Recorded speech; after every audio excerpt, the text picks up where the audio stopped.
Did you know that half of all people have a lower IQ than the average IQ? And really, there are more wack people out there than nice people. Being nice is hard and being wack is easy. Being smart is hard, being stupid and unreasonable is very easy. So, that IQ stat makes the sense. Unlike stories, character development is not something that people go through often. So, if all your characters are likable, if all your characters are reasonable, if you don't have cringe characters in your stories, characters who open their mouths and you want them to shut up, something feels off. Feels like communism. Seriously though, you need to have some wack undeveloped characters, otherwise you will oversaturate your market with character development, which will render character development worthless. I love Kaiju number 8 and all, but too much of a good thing is almost sickening. I like all the characters there, and that's why I can barely remember any of their names. Whether you admit it or not, success means nothing if there are no failures. Luffy wouldn't be so special if he didn't have all those bodies under him. Kaiju number 8, as far as we know, just as kaijus, as bad guys, but not really as characters, and that's a mistake they are making if they don't have humans that are antagonistic forces. You see, we loved the scouts in Attack on Titan because they stood out. The garrison were driven by duty and the military police were snobs we hated. But the scouts were motivated by a desire for freedom. They had courage. It was more than just a job to them. And Kaiju number 8 is full of scouts. Everyone is a scout. But if everyone has courage, courage becomes a duty, and there's nothing special about courage. Courage only stands out when there's cowards next to these courageous people. The reason I'm comparing Kaiju number 8 and Attack on Titan for this point is because before we found out about the real antagonists of Attack on Titan, Titans were just like Kaijus in Kaiju number 8, a force of nature. Everyone wants to defeat them, so we can't call it conflict. Everyone wants to avoid drowning. The conflict was within the walls. Eren versus Jean because they can't agree with each other's reasoning. Scouts versus military police for what to do with Eren since he's a Titan. A tug of war between preserving what he's had and risking it all to have more. Both of them seeing their own options as the better future. But ultimately, one side is wrong and one side is right. Once they agreed with what to do with Kafka, the focus was on that Kaiju number 9 fella. And really, there's fighting, yeah, it's cool. There are opposing forces, yeah, but there's nothing under it. For now, at least. For now, I hope. It's just a war and there's really no opposing idea. There's no risk to be taken in joining this fight.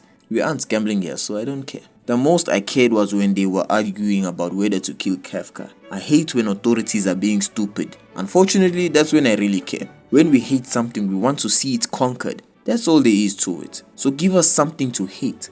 Same for character flaws. Give us bad traits that we want to see a character conquer. Like and subscribe. Let's talk wack characters. First of all, wack side characters, wack NPCs. Screw them. Leave them wack if you want. In fact, I encourage you to make more of them and make them very wack, You see, they are fodder. Portray them like brain dead Twitter comments and you'll be fine.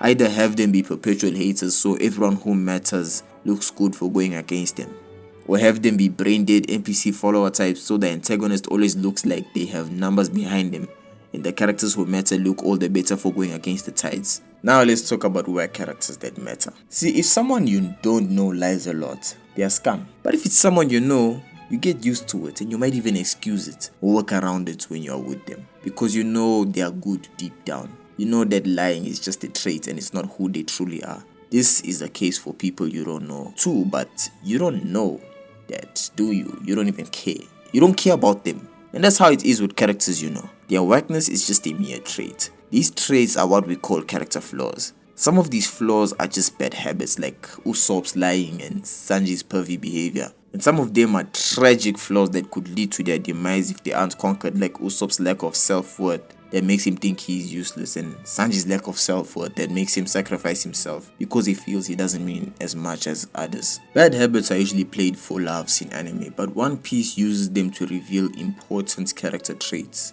Usopp is a mad liar, and so was Kuro, but when you look at why they lied, you see their true character. Kuro lied for his ambitions and his lies harmed others. Usopp lied to make Kaya feel better and generally lies to protect his friends. Sanji is a pervert, yes, but he's also a gentleman since he'll never lay hands on a woman, not even romantically. And when we see why he worships women, my goodness. See, the reason behind his bad habits are so wholesome. Sometimes they can be evil, and it's those bad habits that seem insignificant that that usually get used to bring down an antagonist in an unexpected way. Moving on. Tragic flaws are stepping stones that characters need to overcome to progress in a story. While bad habits may never go away, tragic flaws have to lead to a loss so that a character can either overcome them and be stronger, like Luffy always being on playtime until he got swallowed by Kuma at Sabody, or they can completely fail and lose everything, like Kaido always imprisoning his enemies to make them go through the most instead of just ending them, only for them to come back to haunt him and end his career. Usopp felt useless and he needed to be broken down by Luffy, so he truly understood his role on the team. If he was still under so much doubt about his role, you'd think he'd be able to pull that short in Dressrosa. Sanji always wanted to be the one to sacrifice himself and didn't think he was worth saving. But when Luffy told him he can't find the One Piece without him, things changed, and he found it in him to ask for help from Robin against that lady in Wano since he couldn't hit a woman. If he still didn't see his worth, he wouldn't have asked for help, and that mission could have turned out tragically. We wouldn't have a Sanji and Queen would still be a problem. Point is, make wack characters and then give your main characters wack traits and compare them to other characters who conquer the traits and those who fall to the traits. Have them face rock bottom and see if they can climb back up. Show us the reasons that spawned the wackness, and show us the reasons they continue to indulge in the wackness. Whether the reasons are good or bad, whether they are dumb or logical, that's up to you. And check out this video to see the secret behind Attack on Titan's high stakes.